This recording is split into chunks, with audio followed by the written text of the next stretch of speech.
Erzabet fired the spell known as fire needles at them. The mages were surprised to see the attack coming towards them.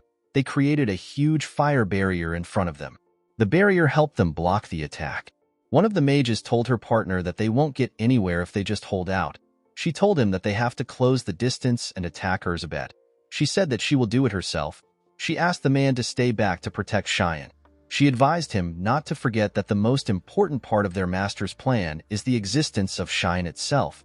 She said that Erzabet must die at Cheyenne's hands. The moment she said this, one of Erzabet's fire needle pierced through the barrier and attacked the man. The woman was shocked to see this. The man screamed out in pain as the flames ate him up. The woman did not understand what was happening. The fire wall which fourth circle mages like themselves cast with all their powers was easily broken through by a student. She quickly covered her hands with fire and charged at Erzabet. She realized that the girl had an absurd talent. However, the situation was actually an opportunity for her, because Erzabet was focused on attacking.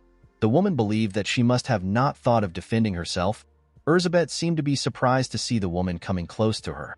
She quickly tried to take a stance. As the woman got close to her target, she asked Erzabet if she did not consider the possibility that her opponent may dodge her attack. She told her that she is quite arrogant even though she is in a life-and-death situation. The mage believed that Erzabet still acts like a child even though she is a genius. When she got very close to the girl, she created a flame sword with her magic. Before she struck Erzabet down, she told her that the price of her immaturity will be heavy.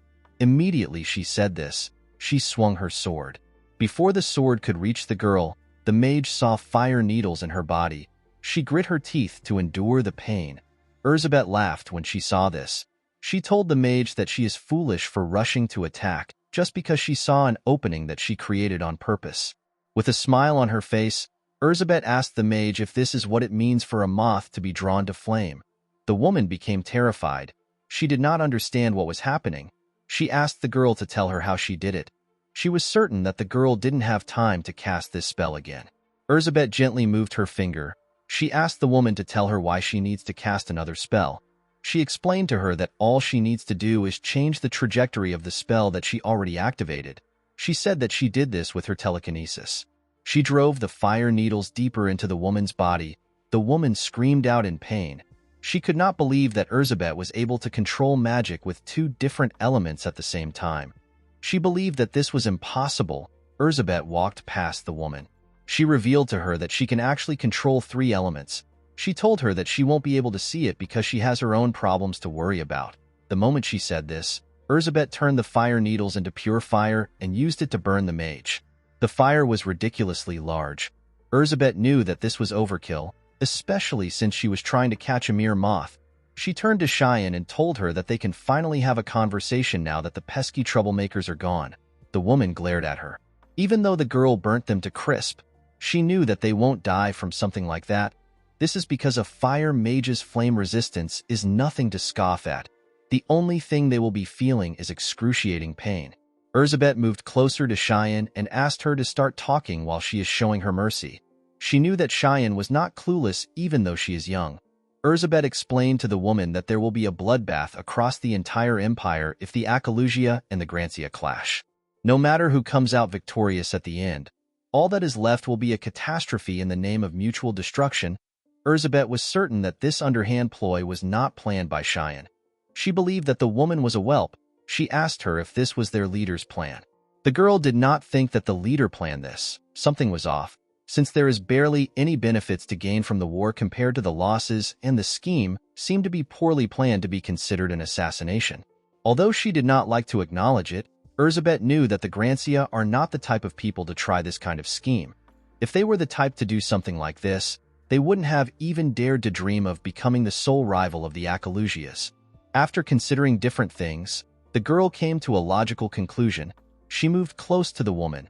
With a smile on her face, Erzabet said that some insolent being who wishes for the two clans to go to war is controlling Cheyenne.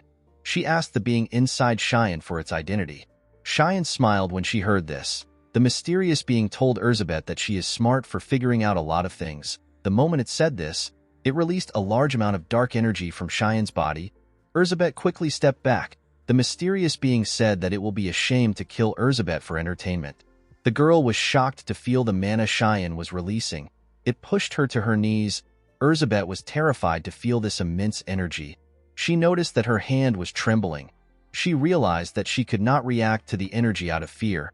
She noticed that the dark energy was under her hand. She quickly raised her head up.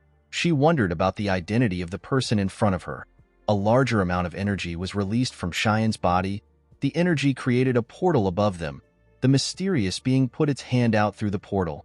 The being referred to Elizabeth as a little lamb drunk on meek powers. He asked her to raise her head and engrave his image into her brain. Elizabeth was horrified to see what was above her. This being had huge wings. He referred to himself as the one who will become the master of the world. With a creepy smile on his face, the man said that his name is Bazur. Bazur had the image of the Tower Master. The difference was that he had huge wings and black eyes filled with blood.